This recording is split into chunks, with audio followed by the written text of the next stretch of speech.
وأنصاره وصحابة الكرام أجمعين وجميع أولياء الله وأصفيائه والشهداء والصالحين من مشارق الأرض إلى مغاربها برها وبحرها خصوصا سادتنا العلويين وبخصوص سيدنا المهاجر الله محمد بن عيسى والفقيه المقدم محمد بن علي العلوي وعم الفقيه سيد علي محمد صاحب البر والفقيه المقدم الثاني الحبيب الرحمن محمد سكر سيدنا الأعظم سيد عبد الملك بن علي الله مدخل وصوله وفروعهم شيخ عبد القادر الجيلاني وشيخ بكر بن سالم وشيخ أبو الحسن الشاذلي وجميع مشايخنا ووالدينا وأسلافنا الصالحين خصوصا الإمام أبي عيسى محمد بن عيسى الترمذي بنتي أن الله يلد درجاتهم في الجنة وكثر مثوباتهم يضاعف حسناتهم ويحفظنا بجاههم ونفعنا بهم ويعين علينا وأولادنا وأزواجنا وطلابنا وإخوتنا والمسلمين من بركاتهم وأسرارهم وأنوارهم وعلومهم ونفحاتهم في الدين والدنيا والآخرة ويحشرنا في زمرتهم يوم القيامة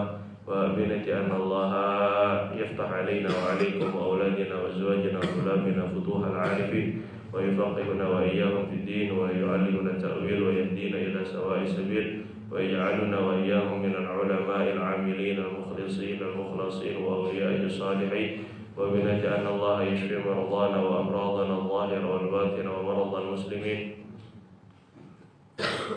ويرحم موتانا وموتى المسلمين جعل قبورهم رياض الجنان ويكرمهم الجنة مع الأبرار ويغفر لنا ذنوبنا كلها جميعا ويستر عيوبنا ويكشف قلوبنا ويصلح قلوبنا وقالبنا وأقوالنا وأفعالنا وحركاتنا وسكناتنا ونيتنا ويجعلها خالصة لوجهه الكريم وبنجعل أن الله يستجيب دعواتنا ويسهل أمورنا في الدنيا والآخرة رزقنا رزقا واسعا حلالا طيبا مباركا فيه ويختم لنا بالحسنى في خير ولطف وعافية على هذه النيات وعلى بنية صالحة وعلى ما نوينا وعلى ما نوى مشايخنا ووالدنا وأسلافنا الصالحون إلى حضرة النبي صلى الله عليه وآله وسلم بألف ألف ألف الفاتحة. أعوذ بالله من الشيطان الرجيم. بسم الله الرحمن الرحيم. الحمد لله رب العالمين الرحمن الرحيم مالك يوم الدين إياك نعبد وإياك نستعين اهدنا الصراط المستقيم صراط الذين أنعمت عليهم غير المغضوب عليهم ولا الضالين رب اغفر لي ولوالدي وللمؤمنين آمين. Ini saya sambil melanjutin daurah ana yang sama orang luar di halaman 36 babu majaa ila an qala rahimahullah ta'ala babu majaa fi takaati Rasulillah sallallahu alaihi wasallam. Bab mengenai hadis-hadis yang datang tentang takaah. Takaah itu sandaran, alat yang digunakan untuk bersandar. Kamu sambil diartiin, sambil diterjemahkan, jangan sampai lepas. Saya bacanya cepat nanti. Jadi jangan sampai pelangap-pelongo ya. Fi takaati Rasulillah SAW, mengenai tentang sandaran atau alat bersandar Rasulullah SAW. An Sayyidina Jabir bin Samurah radhiyallahu ta'ala anhu qala, dari Sayyidina Jabir bin Samurah radhiyallahu anhu berkata, ra'aitu Rasulullah sallallahu alaihi wasallam.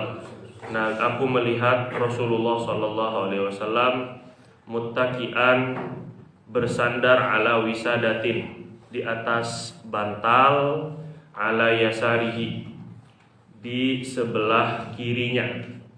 Aku melihat Rasulullah SAW bersandar di atas bantal, ala wisadatin, bersandar di atas bantal, ala yasarihi, di sebelah kirinya. Jadi baginda Nabi itu juga menggunakan bantal, dan dengan menggunakan bantal itu Nabi taruh di sebelah kiri.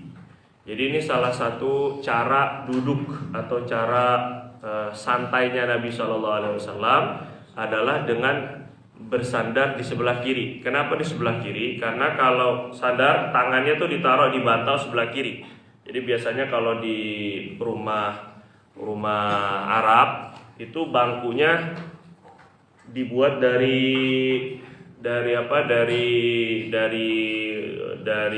bantal tebal, biasanya begitu. Kalau kita ke tempat orang-orang Arab itu biasanya, kalau restoran-restoran Arab pun juga demikian, dia bukan pakai kaki, kursinya tuh nggak pakai kaki.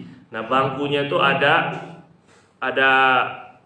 cushion kalau bahasa Inggrisnya itu, ada senderannya, ada bantalnya. Nah, bantal itu yang dipakai untuk senderan. Senderan dengan mengarah ke arah kiri, taruh di bawah, kemudian senderan itu dengan tangan kiri. Nah, ini hukumnya bisa kita niatkan untuk mengikut Nabi, maka dapat pahala sunnah.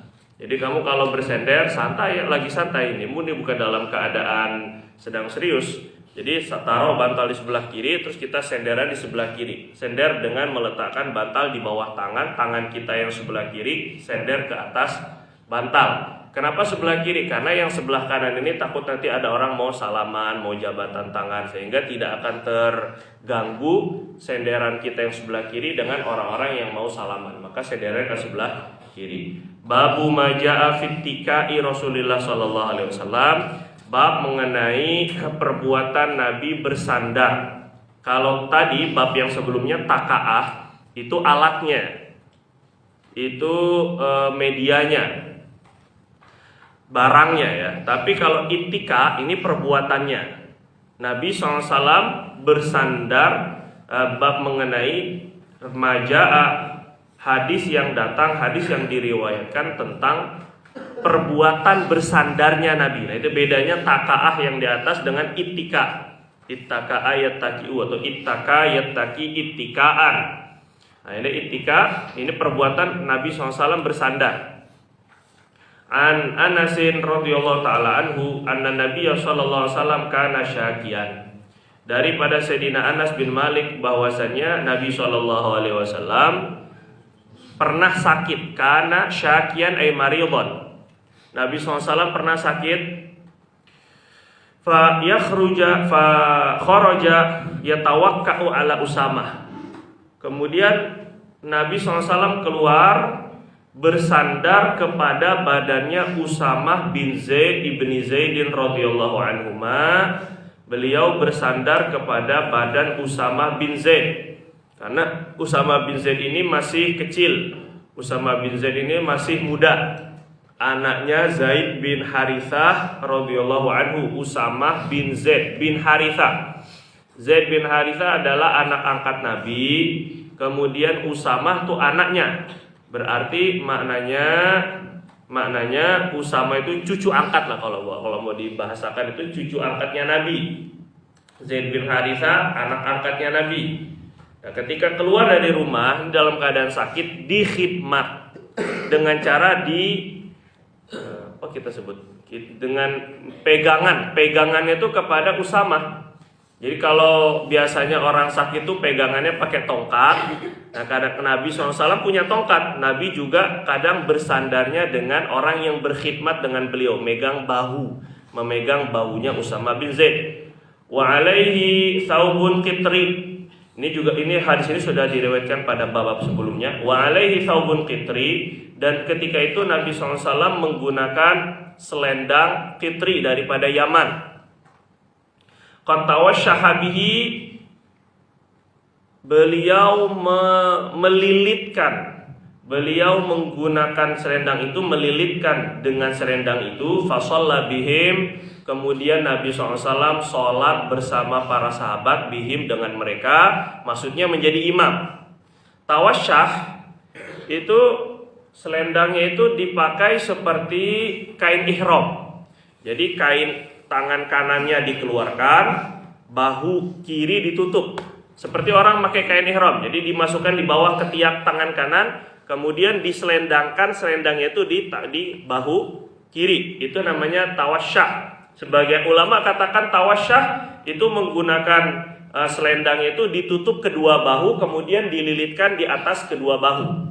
Jadi dua-duanya memungkinkan terjadi. Nabi intinya melilitkan badan beliau, tawasyah, menutupi badan beliau dengan selendang. Nah, ini sunnah dianggap oleh Imam Nawawi, sunnah untuk kita menggunakan selendang ketika kita sholat, khususnya bagi para imam. Apalagi bagi para imam, sunnah untuk kita pakai selendang. Tambahan daripada, pinjam coba selendang ente sini, Sihab. Mas ente, soalnya ente jarang pakai selendang ini santri. Kalau di Mana kalau di An-Nur, kami kalau di Malaysia itu santri hampir banyak yang pakai selendang kayak gini nih, rida. Jadi ketika dia pakai selendang, tujuannya selendang ini yang pertama ya untuk tambahan perhiasan ketika sholat. Ya benar, ya bani Adam khudzu zinatakum inda kulli masjid. Kita disuruh Allah Subhanahu wa taala suruh menggunakan perhiasan saat ketika kita sholat. Bukan hanya berhias ketika kondangan, bukan hanya berhias saat ketika ketemu calon mertua, bukan hanya berhias saat ketika kita mau nikah, tapi Allah Subhanahu wa taala suruh kita berhias saat ketika kita menuju masjid. Nah, jadi tawasyah ini nggak usah pakai inilah, matikan aja. Tawasyah itu kita lilitkan begini, ini tawasyah. Seperti Syekhuna suka memakai seperti ini. Nah, ini tawasyah. Jadi kedua bahu semuanya ditutup. Jadi Nabi pernah menggunakan lagi sakit. Jadi kalau mungkin agak demam, agak dingin, jadi wajar kalau pakai selendang seperti itu. Lagipun memang disunahkan dan dianjurkan kita pakai selendang. Atau tawasyah seperti orang pakai kain ihram. Jadi kaki kadang-kadang, nah ini tangan kanannya dikeluarkan, bahu kirinya ditutup. Seperti kita pakai selendang ihram. Nah ini seperti tawasyah. Fasholla bihim, kemudian Nabi sholat menjadi imam bersama para sahabat. Jelas ya kira-kira ya. Nah ini namanya tawasyah. Nabi keluarnya itu dengan bersandar, itu yang kita ambil. Nabi bersandar dengan Sayyidina Usamah bin Zaid radhiyallahu ta'ala anhuma. Ini yang pertama dari hadis ini kita bisa ambil. Pertama, hendaknya kita khidmat kepada kita punya guru, kepada kita punya orang tua, kita khidmat. Khidmatnya tuh sampai apa? Bopong. Kalau bahasa sekarang tuh bopong. Dijadikan sandaran. Kalau seandainya nanti orang tua kita udah tua, sudah nggak mampu misalnya naik mobil, kamu di bawah, kita di bawah, kasih tapak paha kita letakkan di bawah agar mereka bisa nginjek paha kita naik ke atas mobil. Ataupun juga nanti udah tua, jalannya pun juga lemah, kasih bahu kita untuk beliau pegangan. Ini satu yang pertama, ada ketuntutan untuk kita khidmat kepada orang yang sudah tua, ataupun juga orang yang sakit, yang sedang sakit. Pun juga kamu kalau ngelihat kawan, kalau ngelihat teman ada yang sakit, khidmat. Seperti Sayyidina Usamah bin Zaid radhiyallahu ta'ala anhuma. Disebabkan karena khidmatnya Thalha bin Ubaidillah, ini sudah ada riwayatnya. Thalha bin Ubaidillah ketika meletakkan bahu beliau ataupun paha beliau untuk Nabi naik ke atas batu besar pada perang Uhud, Nabi pakai 2 baju besi, terus nggak bisa naik karena berat. Akhirnya untuk naik ke atasnya, Nabi naik dulu ke atas Thalha, badannya Thalha, baru naik ke atas batu besar. Gara-gara khidmat yang kayak gitu, kata Rasulullah, aujaba Thalha wajib masuk surga. Nah kita juga pengen dapat doa yang kayak gitu dari orang tua kita. Kita pengen dapat doa-doa yang seperti itu dari guru-guru kita ataupun siapa saja yang kita khidmat. Barakallahu fik, jazakallah khairan. Mungkin dari sebab doa-doa yang kayak gitu, kita barokah sampai akhir hidup. Mungkin disebabkan karena doa yang sepatah kata karena kita khidmat, akhirnya kita didoakan semoga jadi anak soleh, akhirnya jadi soleh, semoga dapat surga. Hanya dengan khidmat yang sederhana. Jadi jangan sampai melewatkan pahala ataupun juga balasan khidmat. Kamu kalau ngelihat ada yang sakit, dibantu. Nanti dia dalam hati terima kasihnya sama kamu, itu mungkin jadi asbab kamu sukses dunia akhirat. Jadi jangan sampai dilewatkan yang kayak gini. Itu yang pertama. Yang kedua, pakai selendang. Jadi kalau misalnya ada yang di lemarinya punya selendang, kalau belum punya ya beli yang murah-murah pun juga nggak masalah. Kita pakai sunnah selendang. Laki-laki maksudnya, kalau perempuan memang udah pakai selendang banyak ini. Jadi laki-laki tambah pakai selendang ini tujuannya nanti kalau kita ngelihat ada tetamu, jangan korek-korek, ntar jerawatnya dikoreknya nanti. Kalau kita ngelihat guru kita sholat, ini kan karpet kan, ya alhamdulillah lah, kadang-kadang bau, kadang-kadang keras, kadang-kadang apa. Jadi sebagai bentuk penghormatan, kamu nanti yang bawa selendang jangan nggak tahu menahu. Kadang-kadang anak agak sedikit apa ya maksudnya ya, Mungkin karena kita belum terbiasa khidmat tuh harus disuruh dulu. Padahal khidmat itu semestinya nggak usah disuruh. Kamu kalau ngelihat ustadz misalnya atau abi atau umi bawa-bawa belanjaan, nggak perlu disuruh, langsung ambil. Itu namanya khidmat. Jadi nggak perlu diminta, ayo Soro tolong bantuin. Nggak perlu minta tolong pun, keadaan beliau tuh udah minta tolong. Paham nggak kamu kira-kira? Nah begitu juga saat ketika kita sholat. Kalau Syekhuna, Syekh Nuruddin itu memang sudah dari dulu mengajarkan kami gitu. Kalau misalnya ngelihat ada tetamu, ada abang kelas kita, ada senior kita, ada ustadz kita, misal apalagi ustadz kita, sholat. Ketika sholat, nggak ada selendang hamparan di bawahnya tuh di tempat sujudnya nggak ada hamparan kainnya. Kamu hamparkan kainnya. Taruh di kepala beliau sehingga kita ingin agar kepala beliau tidak mengenai langsung karpet ini, karpet kita. Ya kalau karpetnya agak tebal, alhamdulillah nggak perlu lah. Tapi kalau seandainya karpetnya yang kayak kita ini, alhamdulillah karpet musola Al-Hikmah ini kurang lebih lah kayak begini, lebih kurang. Ternyata kalau kita terus-terusan sujud di sini bisa hitam karena tipis. Ya kita paling tidak kalaulah karpetnya bagus pun ini penghormatan aja. Jadi udah biasa orang sana tuh orang di An-Nur itu kalau misalnya guru-guru sholat aja Allahu Akbar langsung cari langsung pada ada sebagian yang nyari untuk selendang. Jadi ditaruh di depan gurunya agar dia sholat, agar gurunya sholat memakai selendang. Ini yang kita inginkan hidup. Kadang-kadang sebelah santri pakai selendang yang ditaruh ininya kita dia ini punya selendang. Dia cuma ngasih alas buat dia doang. Sebelahnya ustadz, sebelahnya kawan-kawannya nggak tahu menahu dia. Yang penting dia yang pakai selendang. Ini agak kurang-kurang ada jiwa khidmatnya. Mestinya gimana? Mestinya bukalah semuanya begini, minimal di samping-sampingnya begini minimal.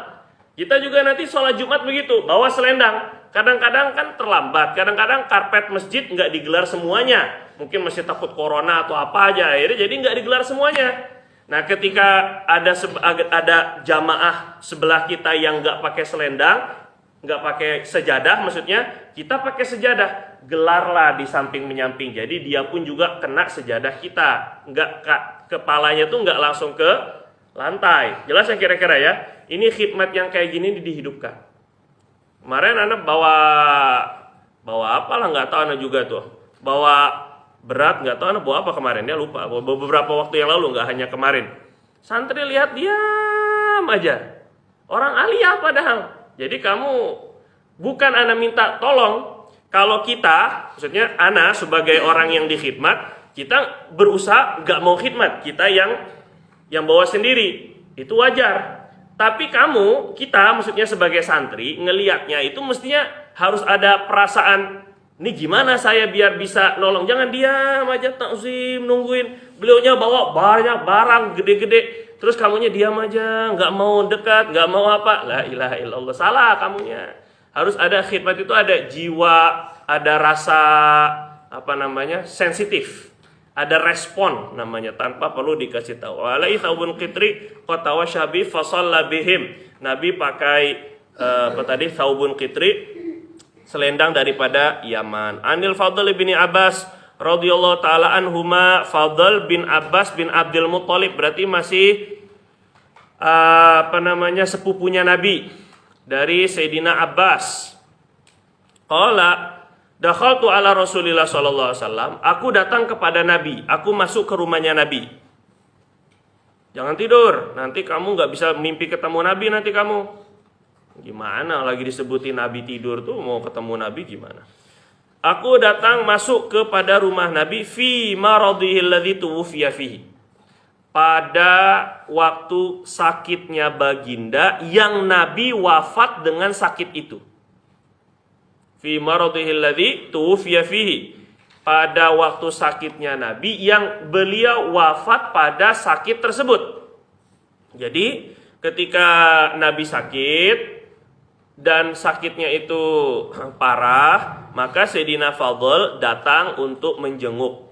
Dan lagi pun juga beliau Sayyidina Fadl ini juga adalah salah satu ahlul bait yang mengurus Nabi ketika Nabi meninggal dunia, ketika Nabi sakit keras. Wa ala ra'sihi isabatun safra. Di atas kepala Nabi menggunakan isobah, lilitan kain sofro yang berwarna kuning. Ini sama seperti riwayat sebelumnya, disebutnya ada isobah dasma. Bukan kain lilitan Nabi itu bentuknya imamah ya. Imamahnya Nabi itu bukan berwarna kuning, tapi dasma. Dasma itu berwarna minyak sehingga seperti warna kuning. Karena asalnya warnanya putih. Cuma karena Nabi itu memakai minyak zaitun banyak, jadi sampai ngerembes ke apa namanya? Ke imamahnya.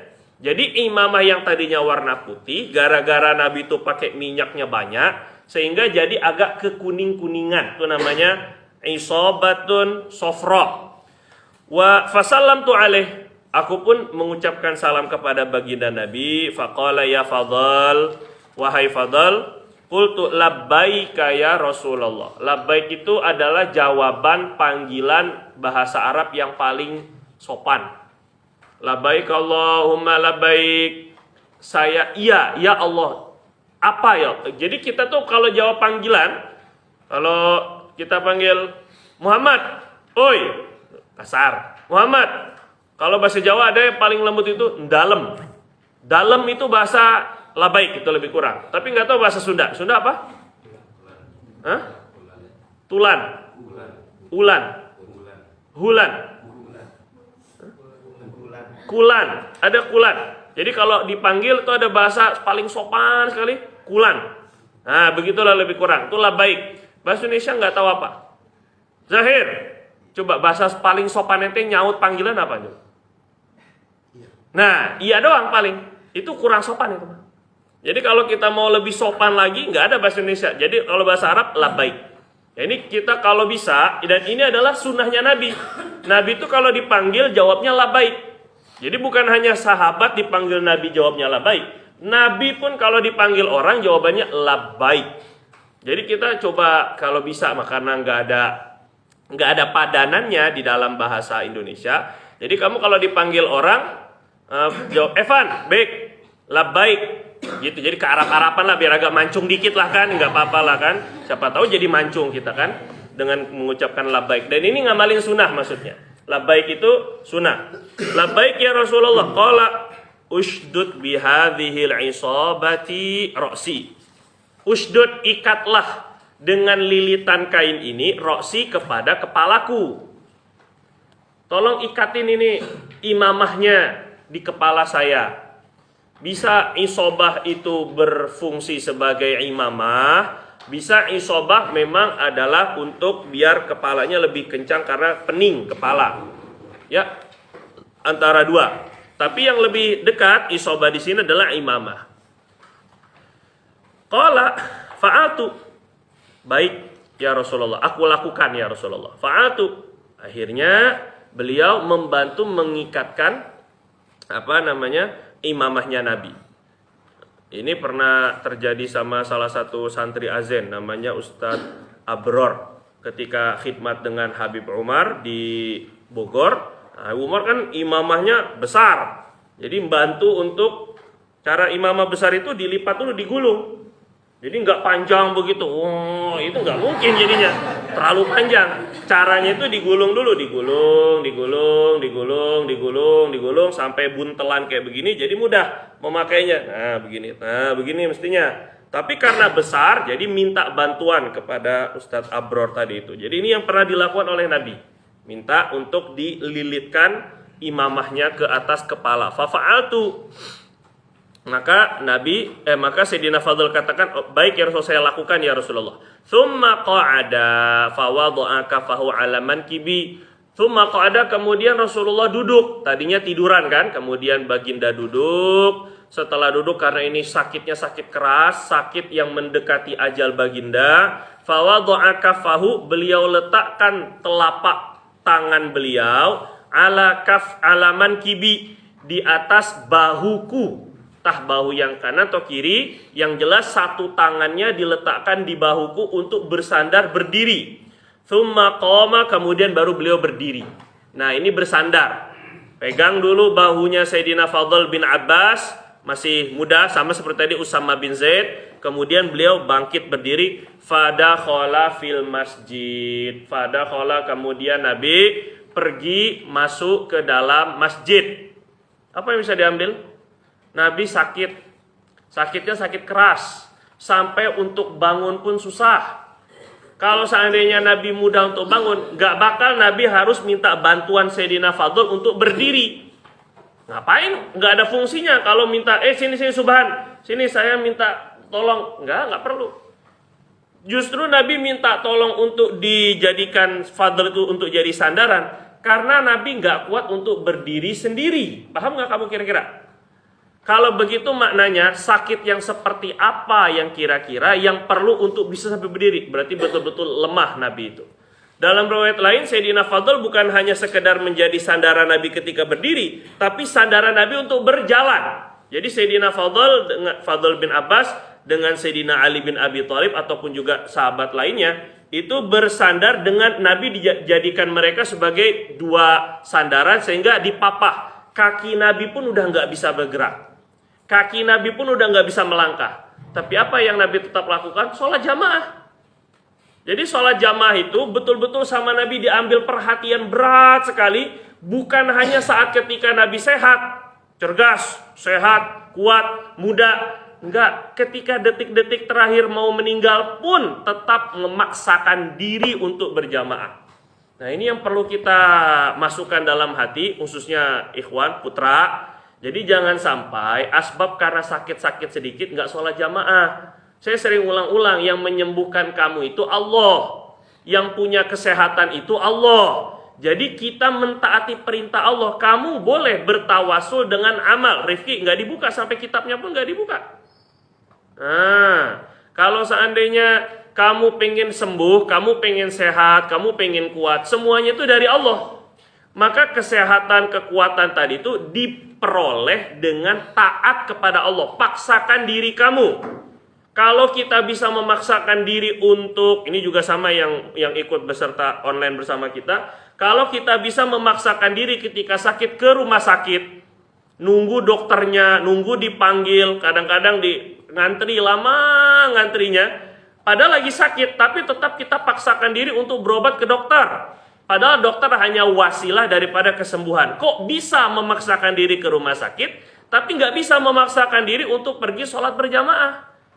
Katanya kamu pengen sholat, pengen matinya dalam keadaan husnul khotimah. Bagaimana bisa husnul khotimah dalam kondisi sakaratul maut? Itu adalah sakit yang paling parah.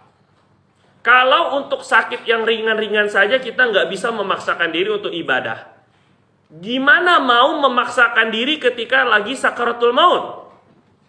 Ini sakit seperti orang lagi dicabut kulitnya dari kaki ke kepala. Ini sakit seperti 70 besatan sayatan pedang. Kita untuk memaksakan diri sholat jamaah ketika baru sakit, puyeng-puyeng dikit, demam-demam sedikit, batuk-batuk sedikit, ya mungkin cenang. Penyakit itu paling apa sih? Mah, tipes, ya itu juga paling maksimal. Yang begitu-gitu pun kita nggak bisa maksain diri. Gimana kita mau mengucap la ilaha illallah ketika sakaratul maut? Yang sakitnya jauh lebih berat. Paham nggak kamu kira-kira? Ini latihan.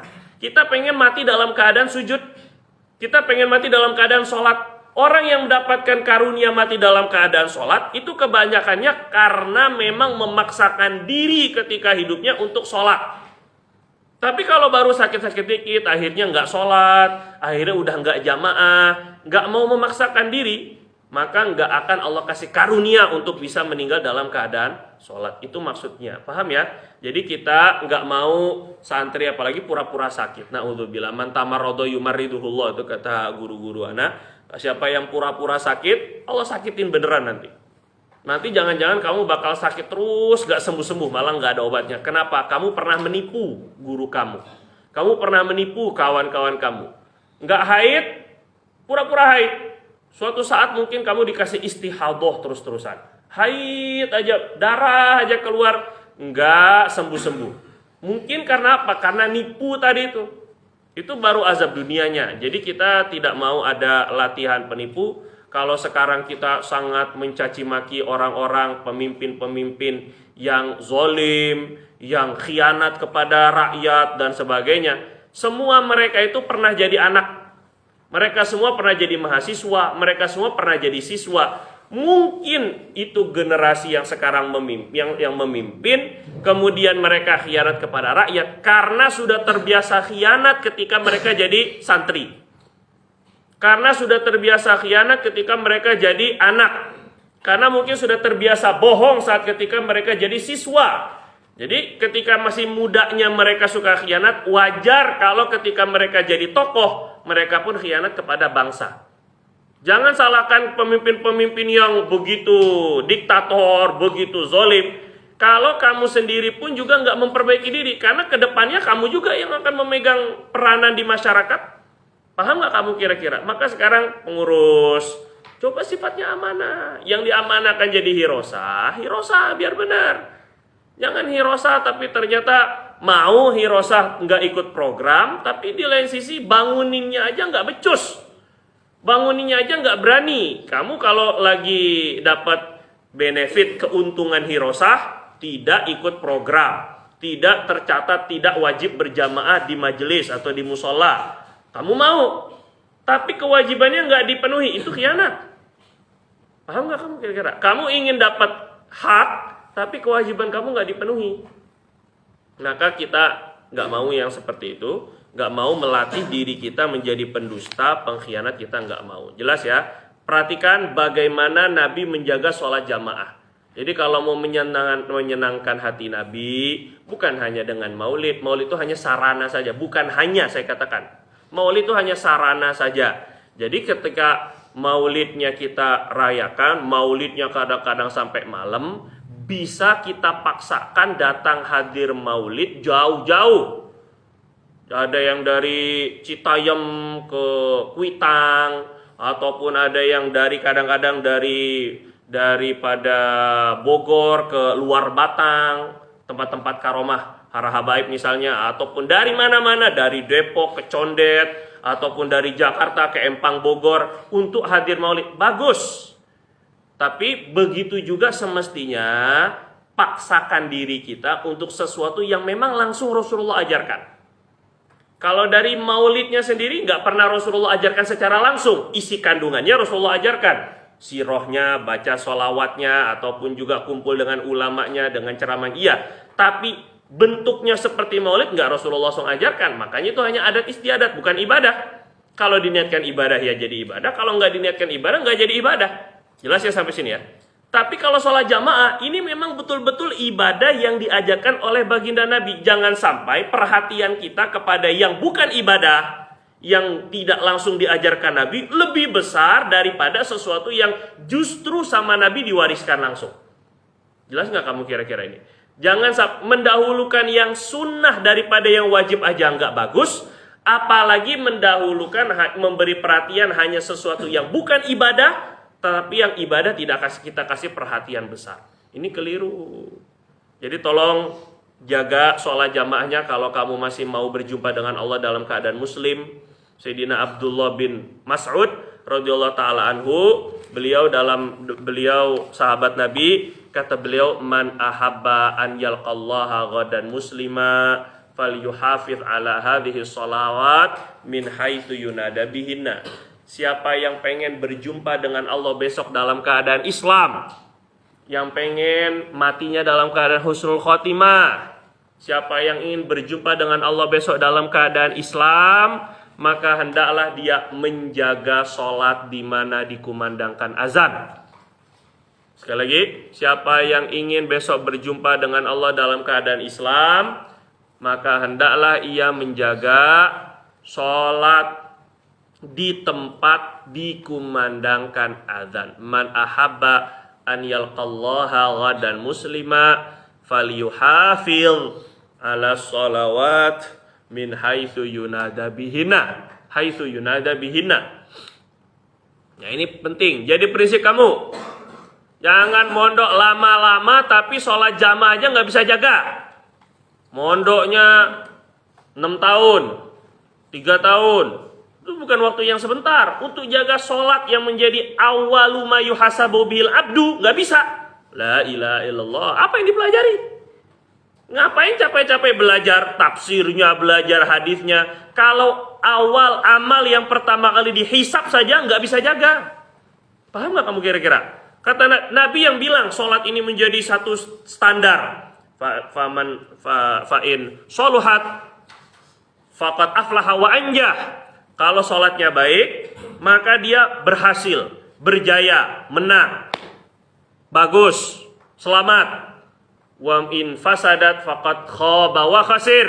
Tapi kalau sholatnya udah rusak, sholatnya udah lalai, sholatnya udah ditunda-tunda, sholatnya udah entar-entaran, mau kamu ahli tafsir, ahli hadis, ahli fikih, ahli Quran, hafiz Quran sekalipun, Nabi bilang faqad khaba wa khasir. Sungguh derita, khoba itu rugi, sedih, celaka. Kita nggak mau. Saya pengorbanan kamu Fajri, biaya sini masuk 6 jutaan. Benar? 6 jutaan. Per bulan kamu berapa bayaran? 1 jutaan. Belum dengan keperluan kamu tambahannya lagi. Besar, kamu punya orang tua besar, pengorbanannya, biayanya. Itu belum dengan biaya kamu, belum dengan meninggalkan kamu rumah, kamu meninggalkan rumah, pengorbanan lagi kamu. Kamu ninggalin teman-teman kamu meninggalkan masa muda kamu yang bebas. Oh, luar biasa, santri itu pengorbanan luar biasa. Jadi kalau nggak dianggap jihad, ini betul-betul ini jihad. Kamu udah ninggalin handphonenya, ninggalin temen-temennya, ninggalin pergaulannya, ninggalin main motor-motorannya, ninggalin pacarannya. Tapi kalau seandainya nggak ada buahnya, sayang. Setiap petani mengharapkan buah. Jadi kita di antara buah kita adalah amal. Ilmu ini harus ada buahnya. Buahnya itu amal. Di antara amal yang paling penting, sholat. Jadi kita nggak mau lama-lama mondok untuk jaga sholat jamaah aja nggak. Sholat jamaah aja nggak peduli. Nggak mau itu. Itu bukan santri. Bukan santri. Nggak, apalagi kalau sampai ustadz. La ilaha illallah. Babu maja'a fi sifati akli Rasulillah SAW. Bab mengenai sifat, maksudnya sifat itu gambaran makannya Rasulullah SAW. Jadi coba kamu perhatikan bagaimana makannya Nabi saja diperhatikan oleh sahabat makannya. Jadi orang yang cinta tuh pasti memperhatikan sesuatu, segala hal yang berkaitan dengan orang yang dicintainya. Kalau kamu cinta sama guru kamu akan memperhatikan detail gimana beliau begini, bagaimana beliau itu diperhatikan.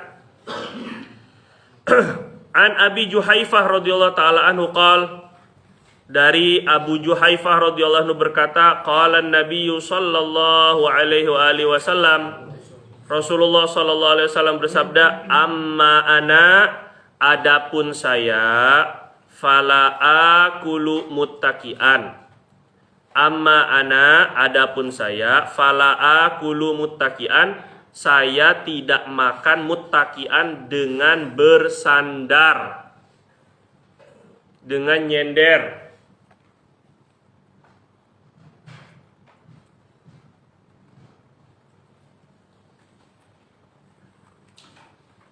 Jadi fala akulu muttaqian, ini ada saya tidak makan dengan bersandar. Itu ada beberapa penafsiran. Penafsiran pertama, bersandar itu maksudnya bersandar ke belakang, dan ini yang banyak ditafsirkan. Jadi Nabi itu makannya tidak bersandar ke belakang. Kita kadang kalau lagi makan, kita kalau lagi makan, biasanya kalau pakai kursi kan nyender di belakang begini sambil makan. Nabi nggak buat kayak gitu. Kita nggak katakan itu makruh, tidak, bukan. Cuma Nabi tidak melakukan demikian.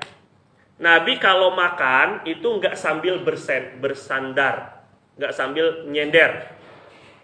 Ada pendapat kedua, muttaqian itu maksudnya dalam keadaan sendernya pakai tangan. Jadi tangannya itu ditaruh di samping kanan atau samping kiri. Sambil makan, sambil nyender, bersandarnya pakai tangan. Tadi sandar yang pertama, penafsirannya itu bahu disandarkan ke belakang. Entah ke tembok, entah ke tiang, entah atau ke mana, ke bangku belakang sini. Jadi kita kalau mau ikut makan cara Nabi, jangan makannya apa? Bersandar. Ini satu, penafsiran pertama. Penafsiran yang kedua, muttaki'an bersandar itu bersandar dengan tangan. Baik tangannya ke kanan atau tangannya ke kiri. Ya, biasa orang tangannya ke kanan karena makannya pakai sandarnya ke kiri, pakai tangan kiri karena makannya pakai tangan kanan. Jadi begini, sambil naruh tangan di samping, kemudian kita makan. Tangan kirinya kita letakkan sebagai sandar. Ini pun juga bersandar. Nabi juga nggak kayak gitu. Terus yang ketiga, penafsiran yang ketiga, bersandar itu maksudnya adalah bersila. Jadi Nabi nggak makan dengan keadaan bersandar. Kenapa dikatakan bersila itu disebut muttaki, bersandar? Karena orang kalau bersila ini duduknya mantep, duduknya kokoh. Sehingga dianggap bersila itu seperti bersandar. Paham gak kamu ya? Orang kalau seandainya duduknya iftirosh, ini duduk resmi, atau duduknya iftirosh, tawarruk, atau duduknya iftirosh. Ini kayaknya untuk mengantuk tuh kayaknya agak sulit. Tapi kalau duduknya sila, ini akan lebih mudah untuk ngantuk. Nah, Nabi juga duduknya nggak sila ketika beliau makan. Jadi bisa nggak kita sedikit banyak amalkan ini? Fala akulu amma ana, kalau saya mah, itu kalau Nabi dia, kalau ada mahnya itu ya. Kalau Nabi Sunda jadi gitu jadinya. Kalau saya mah, saya nggak bersandar. Jadi maksudnya saya nggak ngelarang kamu makan bersandar, tapi kalau saya, begitu maksudnya, amma ana, beliau tidak melarang kita untuk makan dengan bersandar atau bersila atau meletakkan tangan di sebelah kanan atau sebelah kiri, enggak. Tapi kalau memilih, Rapli, jangan tidur dibilangin, jangan tidur. Kalau boleh memilih, ikuti pilihan Nabi.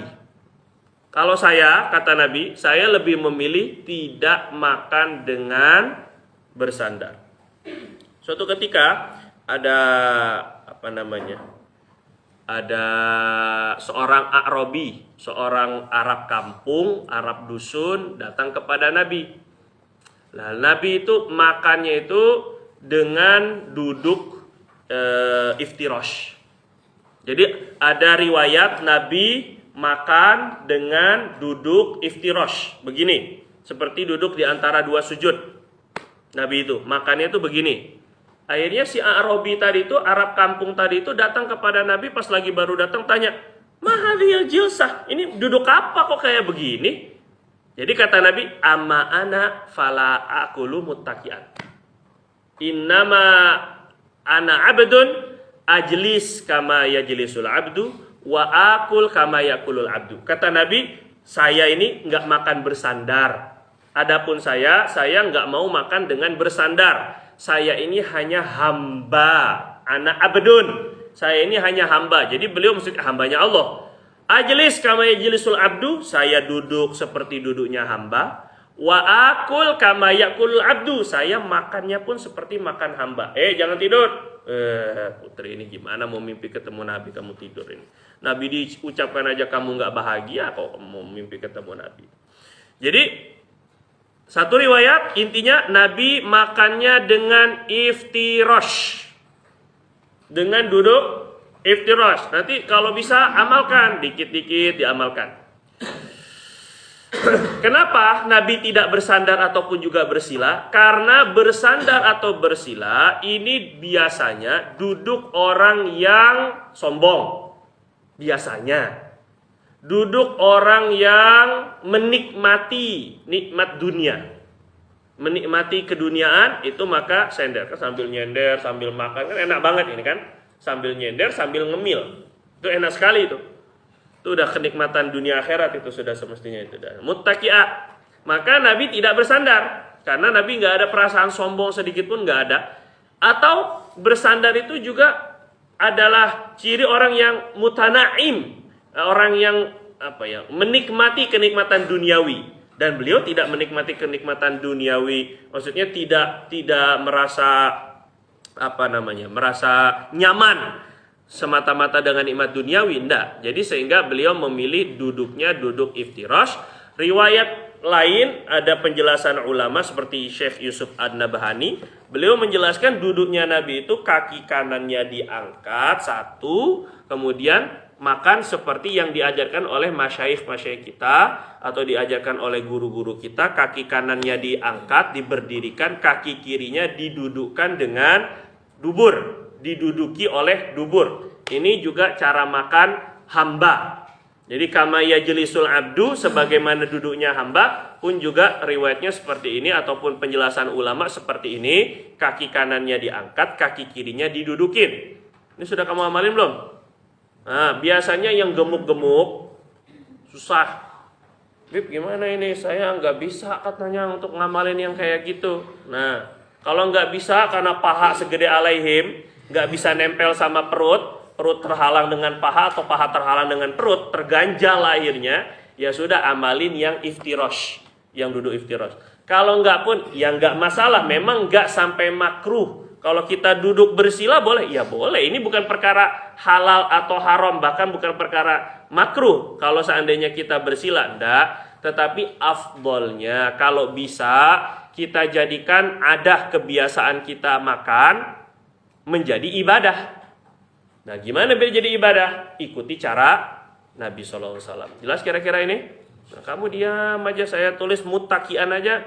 Apa arti bersandar? Gak ditulis. Makna bersandar tuh banyak. Tadi ada 3. Diam aja, ya Allahu Akbar. Ini penuntut ilmu tapi dikasih ilmu, gak diambil, itu namanya.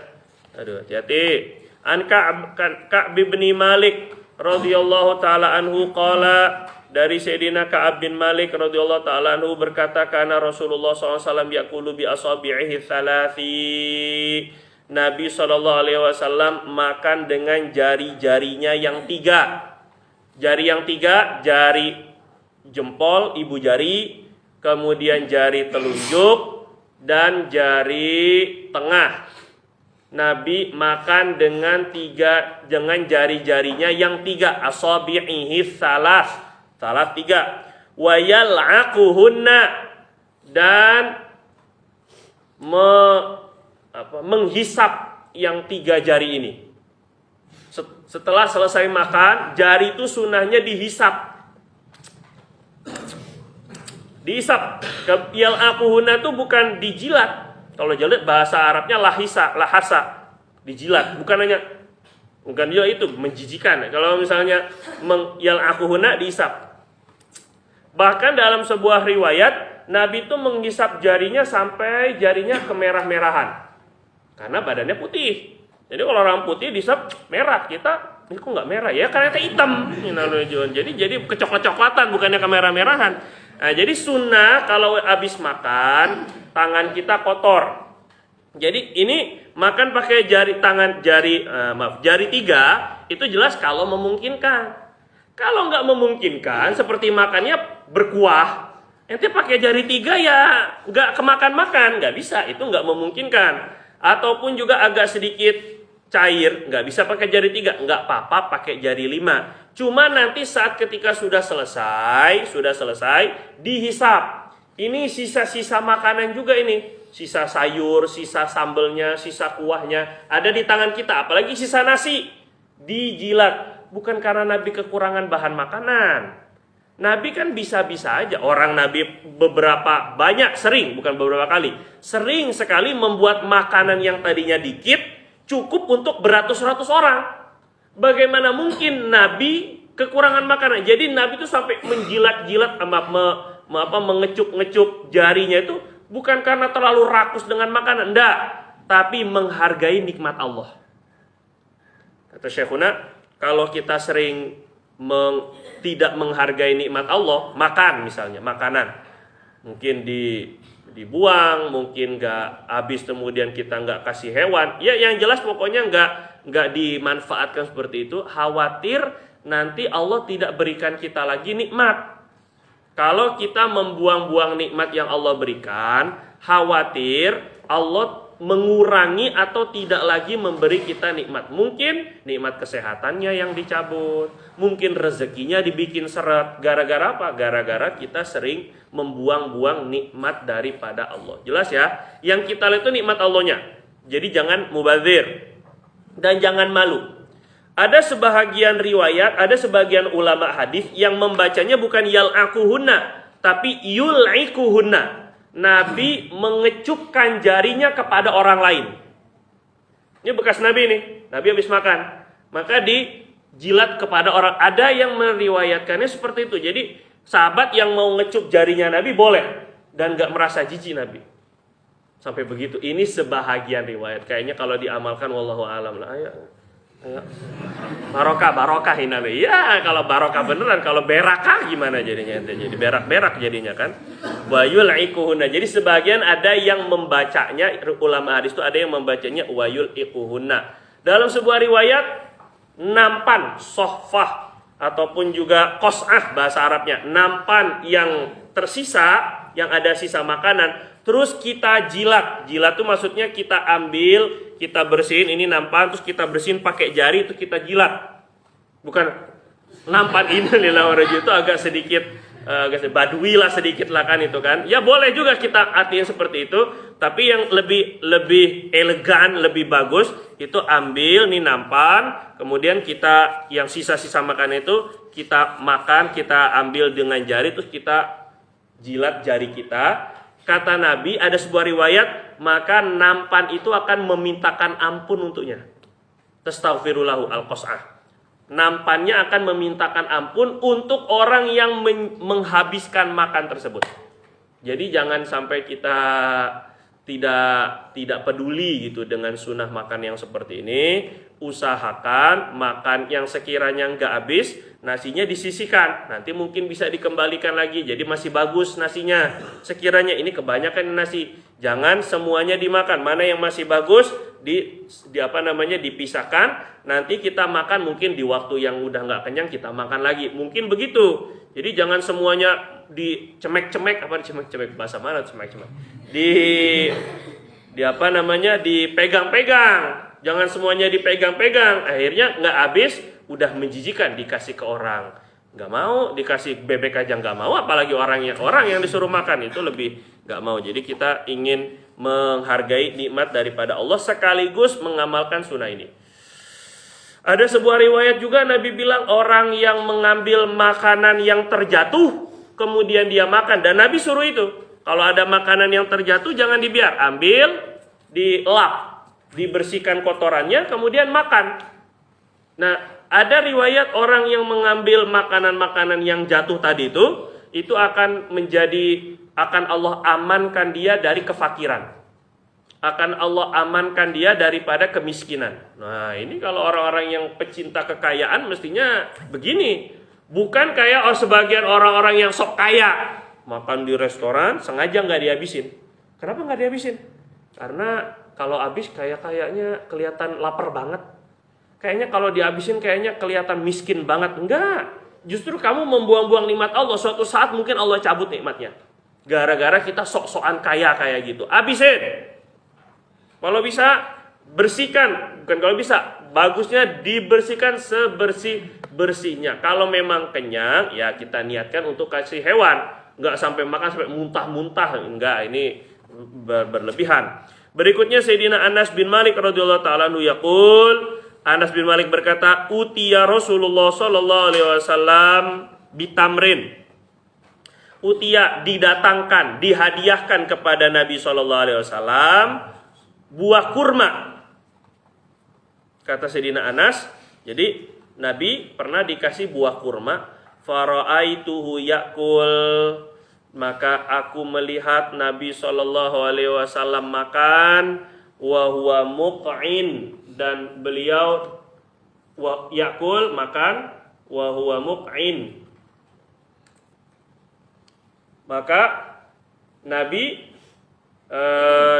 wa huwa dalam keadaan beliau muq'in, duduk dengan iq'a, duduk dengan iq'a minal ju' karena lapar. Nah, ini juga salah satu cara duduknya Nabi ketika makan, yaitu iq'a, tapi minalju karena lapar. Jadi Nabi karena terlalu lapar, akhirnya duduknya itu iq'a. Gimana duduk iq'a? duduk iqa itu ada sebahagian pendapat, iqa, duduk iqa. Ada duduknya maksudnya di atas duburnya. Dubur langsung kena tanah. Ya, duduk seperti bersila, itu bersila. Nah, ini iqa, ada yang duduk pertama iftirash ataupun juga langsung bersila. Atau yang kedua, duduk iqa itu adalah ihtiba. Nah, ini ihtiba.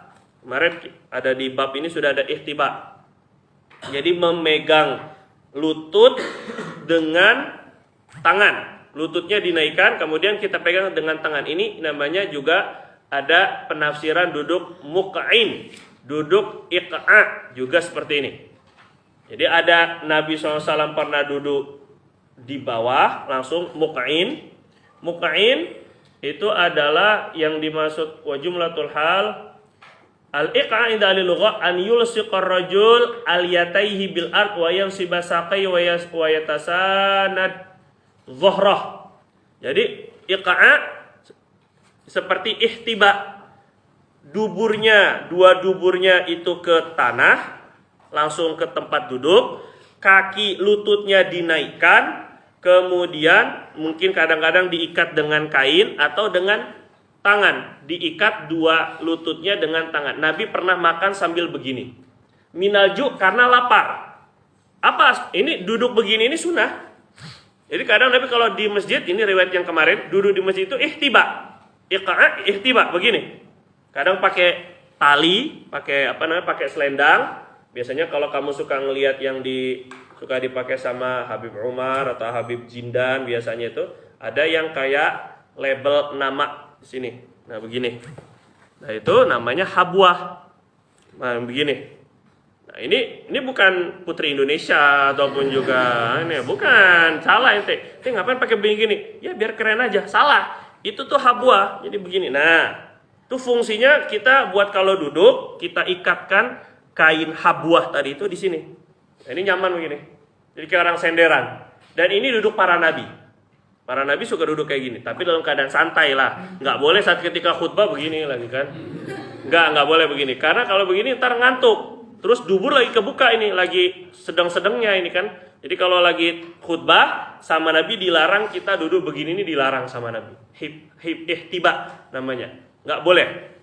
Nah, tapi kalau lagi makan, lagi santai, lagi ngobrol, duduknya begini. Ngobrol. Gak apa-apa, jelas ya. Kalau depan lagi ngaji ya nggak kayak gitu maksudnya. Ini kalau lagi dalam keadaan santai. Itu pernah Nabi lakukan ketika beliau makan. Wallahu babu maja fi sifati khubzi Rasulillah. Wallahu ta'ala a'lam bisawab.